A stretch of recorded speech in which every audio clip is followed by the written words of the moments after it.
It's time to talk about Las Vegas with Ira. Each week, Ira David Sternberg talks with the celebrities, entertainers, writers, and personalities who make Las Vegas the most exciting city in the world. And now, here's Ira. Anything you want us to be, bring us your fantasy, LV. As Las Vegas continues to grow, not only as a world destination for entertainment, sports, conventions, dining, and retail, but also in population, the senior market segment is flourishing.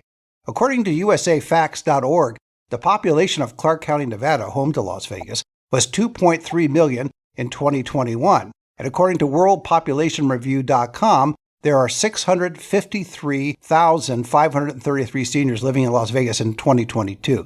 That's a significant part of the population, and one that my guest, Dan Roberts, communicates monthly with as publisher-editor of the Vegas Voice. The Vegas Voice also promotes events, including a political ballot forum on October 17th at 6 p.m., sponsors a weekly radio show, and is active in guardianship reform and their new senior civic project, Death with Dignity, Final Wishes Options in Nevada. For everything about Vegas Voice, go to vegasvoice.net and follow them on Facebook and YouTube. And Dan, welcome to the show. And I thank you very much for having me, Ira. It's a pleasure. Thank you. Tell us a little bit about your background and how you got involved in senior issues and the Vegas Voice. You know, it's one of those very long stories. Like, I don't know how it began, but it was pretty much when I left New York in 1999 and we came out here, and I was retired. And after a couple of weeks, the wife said, "You got to get out of here." And we ended up buying a small distribution company that did a lot of newspapers and magazines that I was involved with. I got to know the other senior publications. And when they started to disappear, I said, I might as well do one. So that's how I did it. As simple as that. Why did the other publications disappear? I know that there were several at the time you mentioned, but why did they disappear?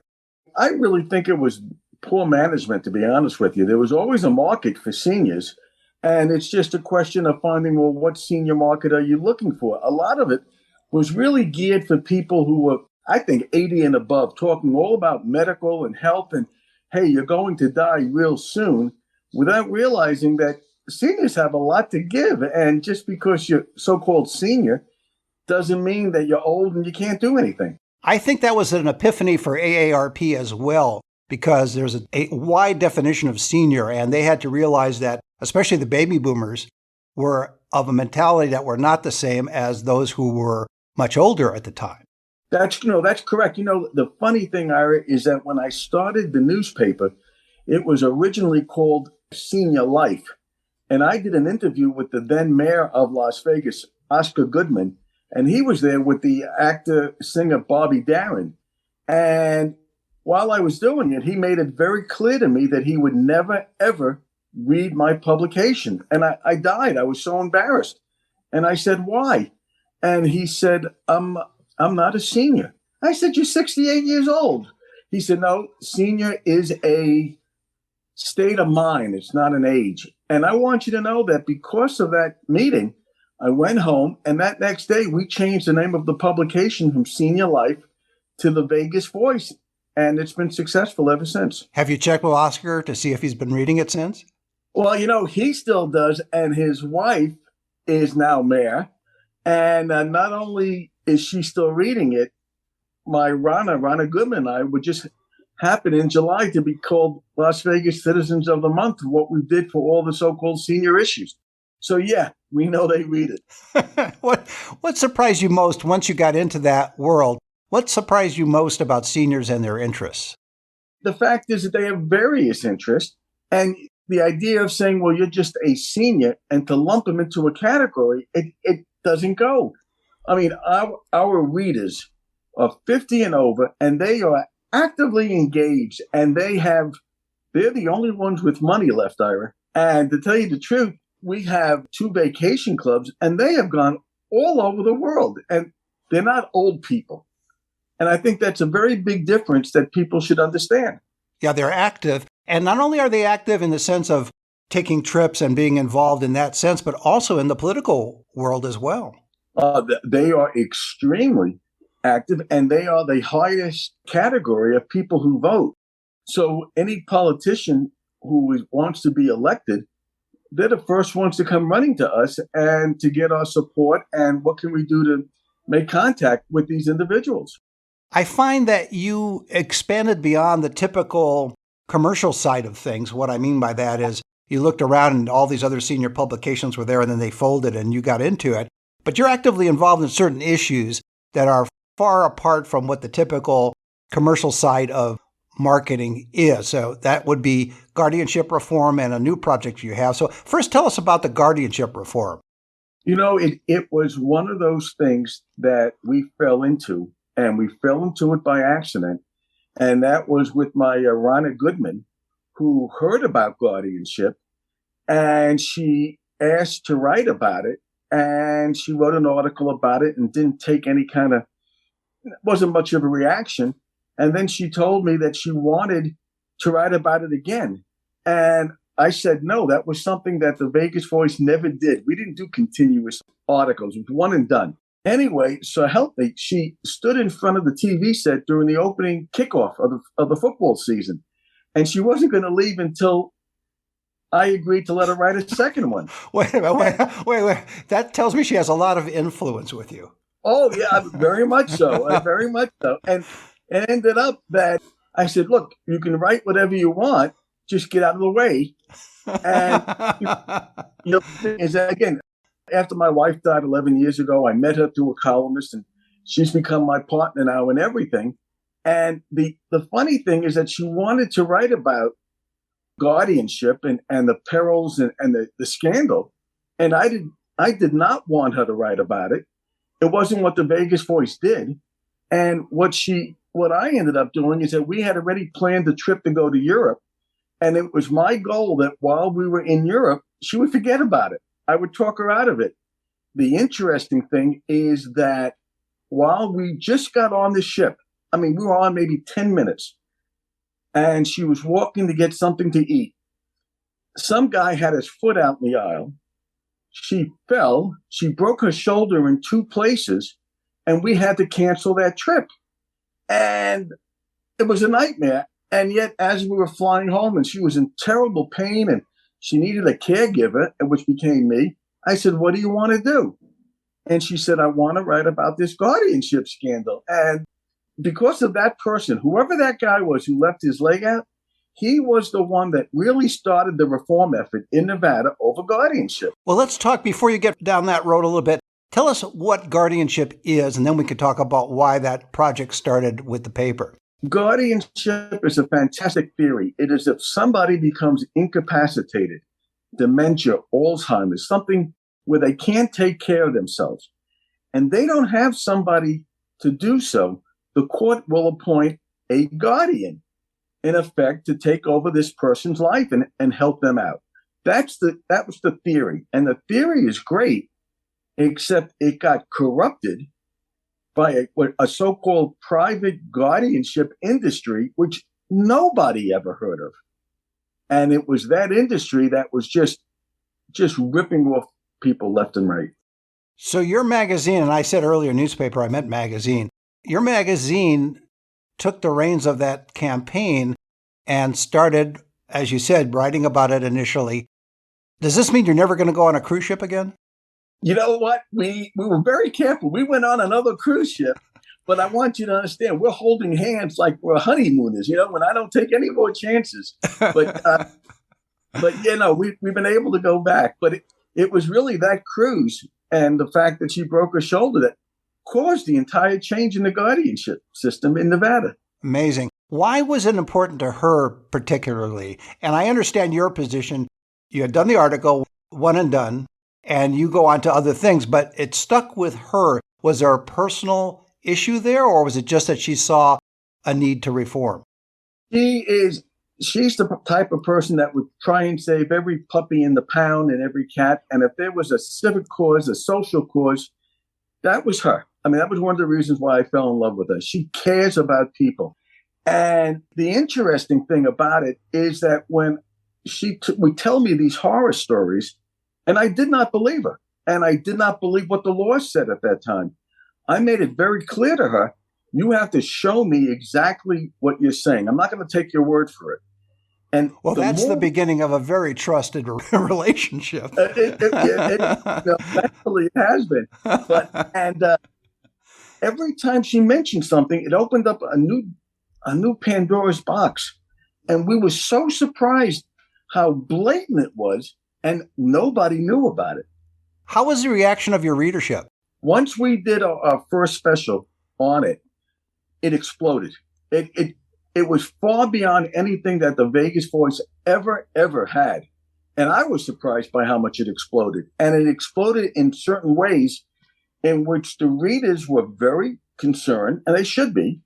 And the fact is that the government agency said, do it, move on, nothing to see here. And the more the government and the private industry said everything's fine, the more we got horror stories. And then we researched and we investigated ourselves, and we met with certain people who were subject to it. And it was so outrageous that you really didn't believe it. And the hardest part we had, Ira, is once we started meeting with seniors, going out and doing seminars, they didn't believe us. Amazing. Did you find that resistance because of the self-interest of the private industry, and that you were then able to move the needle because of the fact that you were bringing this subject up? You know what? It's really twofold. One is the fact that they said, I can't believe it. If I wanted to take care, if I have a senior and they have an adult child, maybe 40, 50 years old, and that adult child, of course, would take care of the parent if, God forbid, something happens. Well, do you know that there was a law in Nevada that said if your adult child is out of state, if they live in California or New York or Florida, they couldn't be your guardian by law. And I know people are shocked. And that was the law. And a lot of seniors here, no one's from Nevada. Everybody came from other states.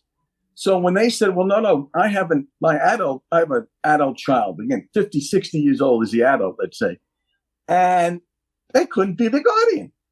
And that was absurd.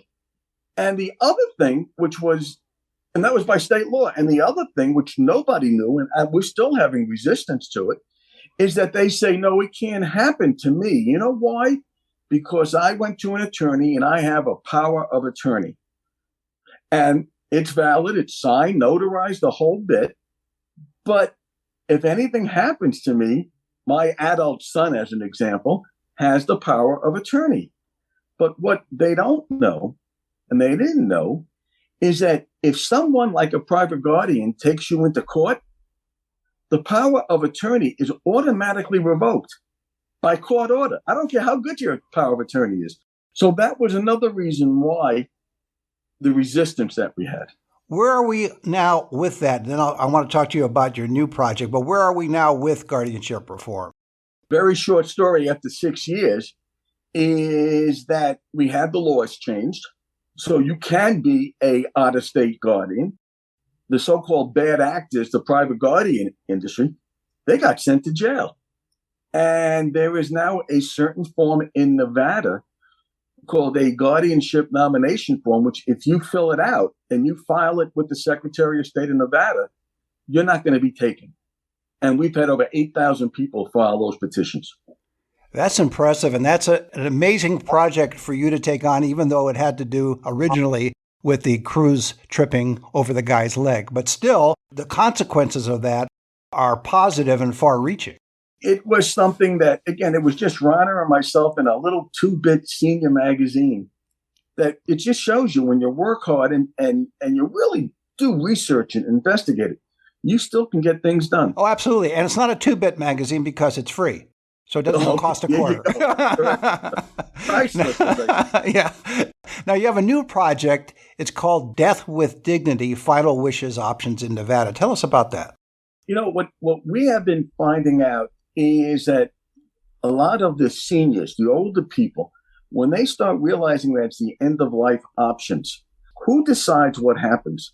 And I had my parents passed away, but the last couple of months was terrible. Ron's parents passed away. And what happened is that we have found that it may not be for everybody, and we understand that. But When my cat had to be put down as an example, I thought it was the most humane, generous thing you can do to an animal. And I'm thinking, if that happens to an animal, what happens to me? What happens when I get older and I can't function? And how many times have you heard of, I don't want to be a burden to my family? How many times, and I've heard this continuously, someone says, oh, I'm sorry your mom passed or your dad passed. But, it's basically a relief. And it is something that is just, it's a terrible thing to consider, but yet everyone's going to die. And it's up to you to decide how you want to go about doing it. Do you want to spend 4 or 5 months, your last 4 or 5 months in pain and agony, lying in bed? I wrote about the fact that my dad, before he passed away, he had no idea who I was. He had no idea. And my mom was taking care of him 24/7. And what were we doing? Very, very sadly, we were waiting for him to die. And that's what it comes down to. And it was, you cry, you feel horrible, of course, but it's a relief. The misery in life is over on that. So there are a couple of states that do have death with dignity laws under very rigid conditions. And what we want to do is get that law passed in Nevada.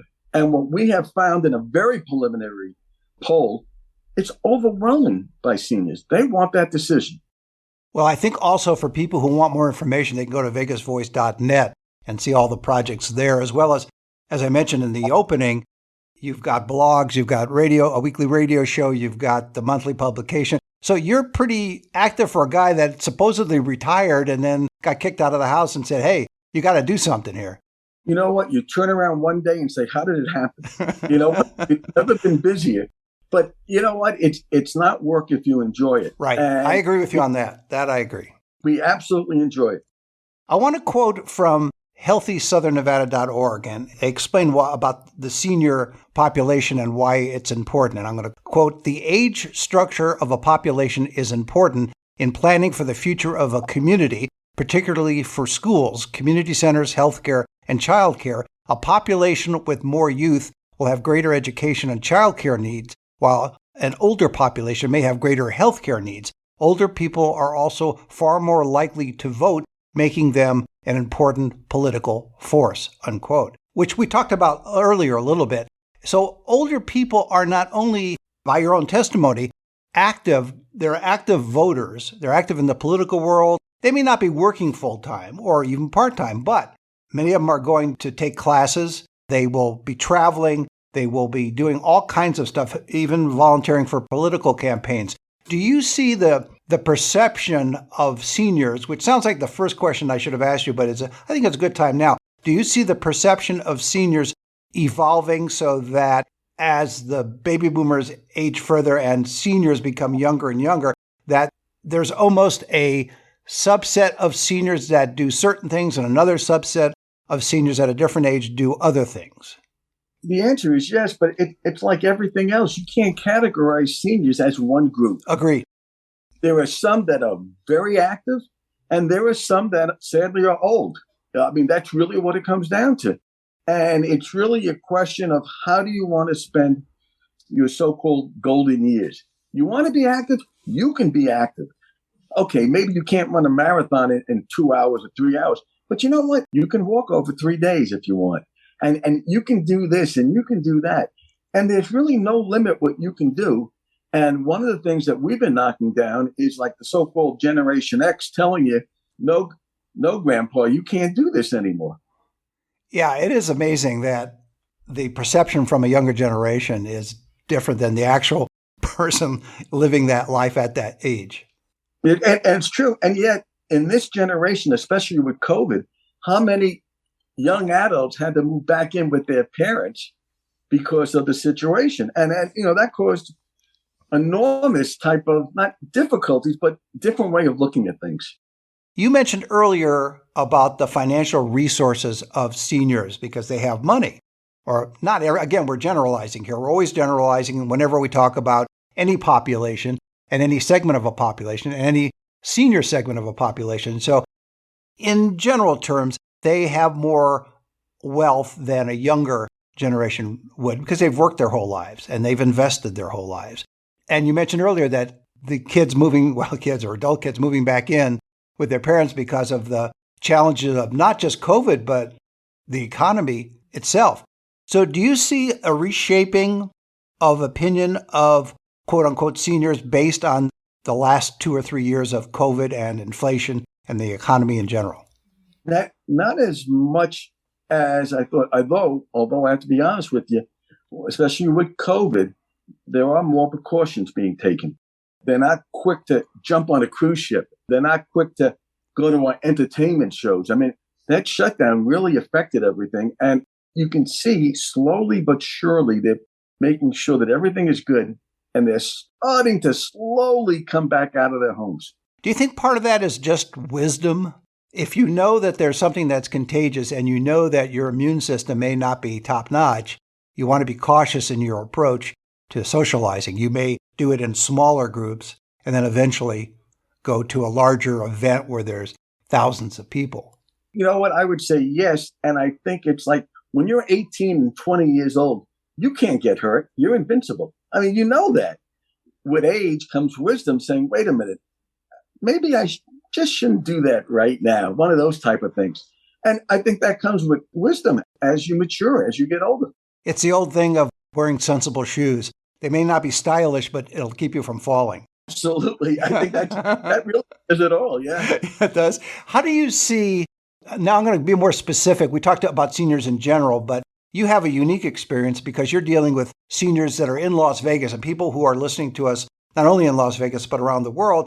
There may be some unique aspects of seniors living in Las Vegas because of the perception of Las Vegas, as opposed to Los Angeles, Denver, New York, Philadelphia, Fort Collins. I can keep going with cities, but you get my point.